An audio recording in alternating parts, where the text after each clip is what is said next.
হযরত আনাস রাদিয়াল্লাহু তাআলা হইতে বর্ণিত, নবী রাসূল সাল্লাল্লাহু আলাইহি সাল্লাম বলেন, তোমাদের কেউ প্রকৃত মুমিন হতে পারবে না যতক্ষণ না সে তার ভাইয়ের জন্য সেটা পছন্দ করবে যা তার নিজের জন্য পছন্দ করে।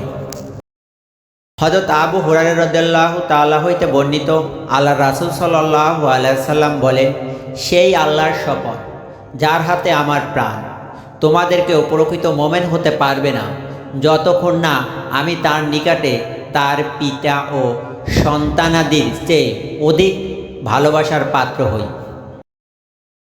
হযরত আনাস রাদিয়াল্লাহু তাআলা হইতে বর্ণিত, আল্লাহর রাসূল সাল্লাল্লাহু আলাইহি সাল্লাম বলেন, তোমাদের কেউ প্রকৃত মুমিন হতে পারবে না যতক্ষণ না আমি তার নিকট তার পিতা, তার সন্তান ও সব মানুষের অপেক্ষায় অধিক প্রিয় পাত্র হই।